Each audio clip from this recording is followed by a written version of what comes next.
ETF index mutual funds నేర్చుకుని stock మార్కెట్లో రాణించాలనుకుంటున్నారా? వెంటనే ఈ నెంబర్కి కాల్ చేయండి. నమస్తే రమ్మగారు. నమస్తే జయ. ముగ్గురు మాంత్రికులు ట్విస్టుల మీద ట్విస్టులు ఉన్నాయి రమ్మగారు. ఇప్పుడు ఇంకా ట్విస్ట్ ఉంది. ఓకే. పద్మపాదుడు పింగళుడు ఇద్దరు కలిసి మహామాయుడు సమాధిలోంచి 3 విచిత్రమైన వస్తువుల్ని తెచ్చేశారు బయటికి. ఆ సమాధి అంతా మునిగిపోయింది, నీళ్ళు వచ్చేది, పెద్ద జలధార వచ్చింది. ఇంతలో ఏమైంది, పెద్ద పెద్దగా కేకలు, గోల, గందరగోళం. పిశాచగణాలు మహామాయుడు సమాధి ఇక్కడ ఉండటం వల్ల అతని శిష్యుల కాపలాలో ఉండటంతో కొండ మీద ఉన్నటువంటి పిశాచగణాలన్నీ కొంచెం స్లోగా ఉన్నాయి. ఇప్పుడు పిశాచాలకి అధినేత అయిన భల్లూక కేతుని అక్కడెక్కడో గొలుసులు పెట్టి కట్టేశారు. ఈ పిశాచాలన్నీ పెద్ద పెద్దగా గోలగా వీళ్ళ మీదకి వచ్చేసి అరుపులు, కేకలు కొట్టేసుకుని గందరగోళంగా. మహామాయుడు లేకపోయేసరికి వాటికి నాయకత్వం కావాలి. అదే అయితే ఏమైంది, భూతగణాలు పిశాచాలు కూడా. పద్మపాదుడు అన్నాడు, నీకు భల్లూక కేతుడు జ్ఞాపకం ఉన్నాడు కదా, నువ్వు ఒక పని చెయ్యి, ఒక గాడిదని పుట్టిస్తా, ఈ మహామాయుడు కత్తి పుచ్చుకెళ్ళు, ఆ భల్లూక కేతుడి నుంచి దూరంగా నిలబడి వాడి గొలుసులు మాత్రం విడదీయి, వాడిని వదిలేస్తే వాడి పిశాచాలకు నాయకత్వం వహించుకుంటాడు అంతే, లేకపోతే ఇవన్నీ నా వెంట పడతాయి అని చెప్పేసరికి సరేనన్నాడు పింగళుడు. ఆ మహామాయుడు కత్తి ఉంది కదా, దాంట్లోంచి ఎవరి వైపు చూపిస్తే అక్కడికి అగ్నిజ్వాలలు వస్తాయి. ఆ కత్తిలోంచి రత్నాలు తాపడం చేసిన బంగారు కత్తి. ఆ కత్తిని పుచ్చుకున్నాడు. ఈయన ఏం చేశాడు, పద్మపాదుడు పెద్ద మంత్రం ఒకటి చదివి భూమిలోంచి ఒక పెద్ద రాక్షస గాడిదని పుట్టించాడు. అంతకుముందు కూడా గాడిదలెక్కే వచ్చారు, ఆ పిశాచ గార్ధభం అనమాట. ఆ గార్ధభాన్ని ఎక్కి వెళ్ళిపోయాడు ఇతను పింగళుడు.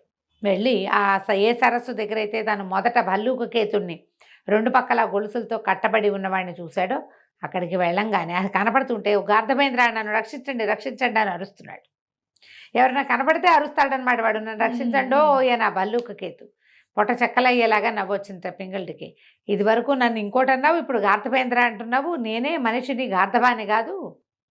కిందటిసారి నువ్వు నన్ను చూసావు కదా అంటే వీడు ఆశ్చర్యపోయాడు. అదేమిటి, మీరు మహామాయుడి సమాధి మీదకి దండు వెళ్ళారు కదా, గొడవకి వెళ్ళారు దాడికి, ఎవరెవరు, పద్మపాదుడు ఇతను. ఏం జరిగింది అంటే మొత్తం అయిపోయింది. పద్మపాదుడు కాదు, నేను చేశాను ఆ పని. సామాన్లు తెచ్చేసుకున్నాం బయటికి. పద్మపాయుడు అది మన మహామాయుడి సమాధి ఏమో మునిగిపోయింది. అక్కడున్న పిశాచగణాలకి నువ్వు నాయకత్వం వహించాలని మా గురువుజీ నన్ను ఇక్కడికి పంపించాడు అనేసరికల్లా వాడు వలవల ఏడ్చాడు, నా వల్ల కాదు అని. ఈ లోపల ఇతను ఏం చేశాడు, పింగళుడు కత్తి పెట్టి ఈ 2 గొలుసులకి చూపించాడు. చూపించేసరికల్లా అందులో నుంచి వచ్చిన అగ్నితోటి గొలుసులు బూడిదైపోయినాయి, ఇనప గొలుసులే బూడిదైపోయింది. భల్లూక కేతు నిలబడ్డాడు. ఎంత మనిషో, వాడిని మోకాళ్ళ మీద కూర్చోబెట్టి గొలుసులు వేసి కట్టేశారు. నిలబడని కూడా నిలబడలేడు ఇన్నాళ్ళు, వాడు ఇన్నేళ్ల నుంచి. లేచి నిలబడ్డాడు, ఎంతో సంతోషించాడు, దండం పెట్టాడు వినయంగా. నేను మీ దాసుడిని, మీరేం చెప్తే అది చేస్తా అన్నాడు. అక్కడ పిశాచాలకి నాయకత్వం మాత్రం నా వల్ల కాదు, నేను చెయ్యలేను. ఈ రాక్షస గణాలు పిశాచ గణాలు మొదట్లో సరదాగానే ఉంటాయి.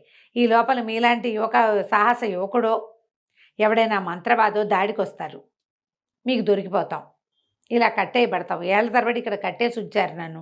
మంత్రవాదులు వస్తే వాళ్ళని అసలు తట్టుకోలేను. ఆ పిశాచాలు వద్దు, నాకు నాయకత్వం వద్దు బాబు, మేము వెనకాల పడి తిరుగుతాను, నన్ను మీతోనే ఉంచుకోండి అన్నాడు. ఇతను అన్నాడు, పింగళుడు నా వల్ల కాదు అవన్నీ చెప్పడము, నీవు ఇలా విడిపించడానికి కారణం మా గురువు పద్మపాదుడు, ఆయన ఏం చెప్తాడో అది చేద్దాం, పద వెళ్దామన్నాడు. అని సరే పద అని ఈయన గాడిద ఎక్కబోయాడు. వీడు ఒప్పుకోలే భల్లూక కేతు, నేనుండగా మీరు ఈ దిక్కుమాల గాడిదని ఎక్కడం ఏమిటని ఆ గాడిదనే ఎత్తి గాల్లోకి విసిరేశాడు. విసిరేసి తనట మోకరించి కూర్చుని నా భుజాల మీద ఎక్కండి. భల్లూకం అవతారం వేషంలో ఉన్నాడు అతను. ఓకే. పెద్ద ఎలుగుబంటి రూపంలోకి వచ్చాడనమాట. ఆ ఎలుగుబంటి రూపంలో ఉన్న భల్లూక కేతు మీదకి ఎక్కి ఆ పర్వతాల దగ్గరికి వెళ్ళిపోయాడు. వెళ్ళేసరికి అలా పద్మపాదుడు ఆశ్చర్యపోయాడు. గాడిదని పారేశారు అన్నాడు. గాడిదని విసిరేశాడు, నన్ను ఎత్తుకొచ్చాడు అని చెప్పేసరికల్లా ఈయన భల్లూక కేతుకి ఏం చెప్పాడంటే, వింటున్నావా మీ పిశాచగణాలు ఎట్లా అరుస్తున్నాయో, వాటికి నాయకత్వం వహించు అనగానే వీళ్ళబో దిబో మొత్తుకున్నాడు. నేను వాళ్ళతో ఉండను, వాళ్ళని ఏదో ఒకటి చేయండి అనేసరికి పద్మపాదుడు ఏమన్నాడు, సరే మన దగ్గర ఖడ్గం ఉంది కదా, ఖడ్గంతో వీటన్నిటిని మసి చేసేస్తానన్నాడు. అనేసరికి పిశాచాలన్నీ కాళ్ళ మీద పడ్డాయి, మమ్మల్ని మసి చేయొద్దు, పోనీ మా గురువు అయిన మా పాలకుడు పాత నేత భల్లూక కేతు, వాడిని చూడంగానే బోళ్ళంత ఉత్సాహం వచ్చింది వాటికి, మా ఓహం ఓహో అని మోసుకెళ్ళడానికి వచ్చేసారు. వీడు నాయకుడుగా ఉండనంటున్నాడు కాబట్టి మాలో మేము కొట్టుకుని ఒకడిని నాయకుడిని సెలెక్ట్ చేసుకుంటాం అనేసరికి సరేనన్నారు. సరేనంటే ఈ రాక్షసులు పిశాచాలన్నీ కలిసి కొట్టుకు చచ్చి గంటల తరబడి చివరకు ఒక పెనుభూతాన్ని తమ రాజుగా సెలెక్ట్ చేసుకున్నారు. చాలామంది చచ్చిపోయారు ఈ గోల్లో, ఈ పుట్టు చావటాల్లో. మిగిలిన కాసిన పిశాచాల గుంపు ఒక పెనుభూతాన్ని రాజుగా చేసుకుని ఈ భల్లూక కేతువుకి బాయ్ బాయ్ చెప్పేసి ఆ పిశాచాన్ని ఆ పెనుభూతాన్ని మోసుకుంటూ పోయాయి. వీళ్ళు ముగ్గురు మిగిలారు. అక్కడి నుంచి పద్మపాదుడు ఏమన్నాడంటే, ముందు నువ్వు నీ వల్ల ఇది నేను సాధించగలిగాను పింగళ, నేను ఇంటికి వెళ్ళిపోతాను, నువ్వు కొద్ది కాలం నా దగ్గర అతిథిగా ఉండు కానీ అని చెప్పాడు. సరే పింగళుడు పద్మపాదుడి ఇంటికి వెళ్ళటానికి తయారయ్యాడు. సరే ఈ భల్లూక కేతు మీద ఎక్కి పింగళుడు, ఒక పిశాచ గార్ధపం మీద ఎక్కి పద్మపాదుడు ఇద్దరు కలిసి అదేదో వేరే దేశంలో ఉన్నటువంటి పద్మపాదుడు వాళ్ళ ఇంటికి వెళ్ళారు. చాలా పెద్ద భవంతి, చుట్టూతా పెద్ద పెద్ద తోటలు, చాలా అద్భుతమైన రాజప్రాసాదంలాగా ఉన్న తన ఇంటికి వీళ్ళని తీసుకుపోయాడు. ఈ భల్లూక కేతువు కూడా పింగళుడితోటి ఉండిపోయాడు, తన సేవకుడుగా ఉంచుకున్నాడు అనమాట. సరే అక్కడ దిగేసరికల్లా పద్మపాదుడు తండ్రికి ఒక ముసలాయన గురువుగా ఉన్నాడు కదా, ఆయనే కదా ఈ మహామాయుడి సమాధికి దాడి వెళ్ళమని చెప్పినవాడు. ఆయన కనపడ్డాడు. ఆయనకి చూపించేసరికల్లా ఆయన ఆశ్చర్యపోయాడు. ఊరిని వీడేనా అవంతి నగరపు జాలరి కుర్రాడు అని అడిగాడు. అవునన్నాడు. అవునని ఇవి సాధించాం, ఇదిగో అని చూపించేసరికల్లా అప్పుడు ఆయన ఏమన్నాడు, అప్పుడు అడిగాడు పద్మపాదుడు, మా అన్నదమ్ములు ఇద్దరు మరణించారు, కాంచన మిశ్రుడు నగరంలో ఉండిపోయాడు, అవంతిలో ఉండిపోయాడు, మా నాన్నగారు రాసిన మంత్రాల పుస్తకం నాదే కదా, మంత్రగ్రంథం నాదే కదా అంటే ఆ ముసలాయన నవ్వాడు. దానిదేముంది, నువ్వు సాధించిన 3 వస్తువులు ప్రపంచాన్ని నీ చేతిలో పెట్టగలవు, ఆ పుస్తకంలో ఏమీ లేదు ఇంకా దీన్ని మించింది.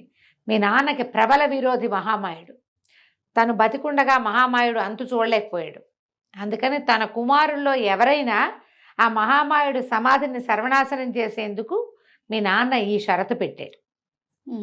అంతేగాని నీ దగ్గర నువ్వు సాధించలేని వ్యవహారం ఏది ఆ పుస్తకంలో లేదు నాయనా. మీ నాన్న ఇంటెన్షన్ అది. 4 కుమారులు ఉన్నారు, 4 పిల్లలకి చెప్తే ఎవడో ఒకడైనా ఈ పని చేస్తాడు అనుకున్నాడు.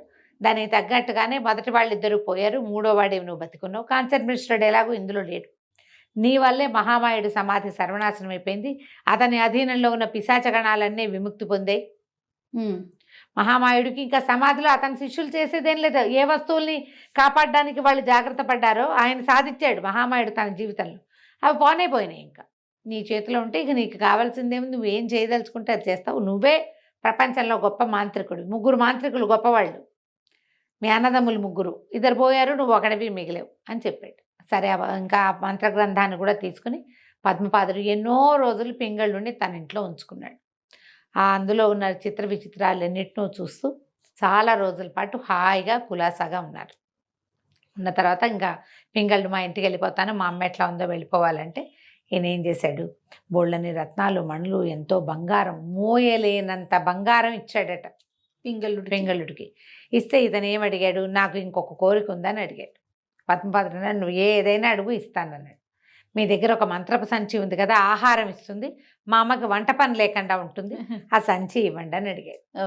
ఆ సంచి వీడి ప్రాణం తీసేస్తుందని వాడు ఊహించలే పాపం, ఊహించలేదు. సరే సంచి అడిగాడు. సంచి నిండా బోళ్ళంత బంగారాలు వెండి సామాన్లన్నీ పోసిచ్చాడు. ఆయన సామాన్లన్నీ ఇతను ఇంకా పెద్ద పెద్ద మూటలు కట్టుకుని భల్లూక కేతు మీదకి అవంతి నగరానికి చేరుకున్నాడు పింగళుడు. చేరుకున్నాక ఈ భల్లూక కేతు వాడు ఇంత పెద్ద ఆకారం ఎలుగొడ్డులాగా, ఆ ఎలుగొడ్డుని ఊళ్ళోకి తీసుకొస్తే జనాలు భయపడరు. ఊరి మొగదాల్లో దిగేశాక తోటలు పెద్ద పెద్ద అడవి ఉందట, అక్కడ తోటలు లాంటి అడవులు ఉన్నాయి. ఈయన భల్లూక కేతుకు చెప్పాడు పింగళుడు, ఇప్పుడు మనం ఎట్లా లోపలికి వెళ్తే ఊళ్ళో జనాలంతా గోల్ చేస్తారంటే కంగారు పడద్దు, నేను ఇక్కడ ఉండిపోతా, ఇక్కడే నా స్థిర నివాసం, నాకున్న శక్తులతోటి ఆహారాన్ని నేను సంపాదించుకోగలను, నువ్వు ఎప్పుడు కావాలంటే ఇప్పుడు తలుచుకుంటే వస్తానని ఒక మంత్రం చెప్పాడు. ఈ మంత్రం చదువుకో, నేను నీ దగ్గరకు వస్తాను, నా జీవితాన్ని నేను ఇక్కడ తోటల్లో గడిపేస్తానన్నాడు. భల్లూక కేతువుని అక్కడ వదిలిపెట్టేసి ఈ సంచులు మోసుకుంటూ పింగళుడు తన ఇంటికి వెళ్ళాడు. వీళ్ళ ఇల్లు దాదాపుగా అవంతి నగర రాజ్యపు శివార్లలోనే ఉంది. అక్కడికి వెళ్ళిపోయాడు. తీరా చూస్తే వాళ్ళ ఇంటి వాకిట్లో ఒక ముసలి డొక్కుగా అర్ధనాకారిగా ఉన్న ఒక ముసలావిడ, బాబు ఏదైనా పెట్టండి నాయన, అన్నం తిని 3 రోజులు నాయన అని అడుగుతున్న సీన్ ఒకటి కనపడింది. మా వాకిట్లో ఎవరో ముష్టావిడ ఎందుకు కూర్చుంది అనుకున్నాడు వీడు. దగ్గరికి వెళ్ళి చూస్తే ముష్టిది కాదు, వీళ్ళ అమ్మే. అయ్యో, కాంతపడు ఏడుస్తూ పరిగెత్తాడు వాళ్ళ అమ్మ దగ్గరికి. సామాన్లన్నీ ఆడ బారేసి అమ్మా ఇదేంటమ్మా ఇట్లా అయిపోయావు, ఎందుకు ఇట్లా అయిపోయావు అంటే ఆవిడ వలవల ఏడ్చింది. ఏం చేయను నాయన, అన్న ప్రేమతోటి మీ అన్నయ్యలు ఇద్దరిని ఆదరించాను. వాళ్ళు నువ్వు ఇచ్చిన 1000, అంతకుముందు ఇచ్చిన 300, 1200 వరహాలు లక్కుపోయారు. ఏమి నాశనం చేసేశారో తెలీదు, తిండికి కూడా లేదు, అడుక్కు తింటున్నాను నేనని చెప్పింది. చెప్పేసరికల్లా ఇక ఓర్మని ఏడ్చి సామాన్లన్నీ ఇంటి దగ్గర చేర్చాడు. వాళ్ళ అమ్మంది, నాయన వచ్చావా, ఏమన్నా సంపాదించుకొచ్చావంటే ఇదంతా చూసింది. వజ్రాలు, వైడూర్యాలు, డబ్బు, ధనం, ఎంతో బంగారం చూసి, ఇవన్నీ కడుపు నింపవురా, 4 రొట్టెలు కొనుక్కురా, ఆకలికి అలమటించిపోతున్నానంటే ఎక్కడికో వెళ్ళక్కర్లేదు అని చెప్పి సంచిలోంచి తీసాడు వస్తువులు. తల్లికి కడుపు నిండా ఆహారం పెట్టాడు. వీళ్ళిద్దరు లోపలికి వెళ్ళి ఇల్లు వాకిలి సరి చేసుకునే సమయానికి అన్నయ్యల 2 కంఠాలు వినపడ్డాయి. మళ్ళీ మొదలు. తర్వాత ఏం జరిగిందో మనం వచ్చే భాగంలో తెలుసుకుందాం. తప్పకుండా. నేను ఇంకా శుభం కార్డు అనుకున్నారు అమ్మగారు ఇందాక. రైట్ అండి. నమస్తే.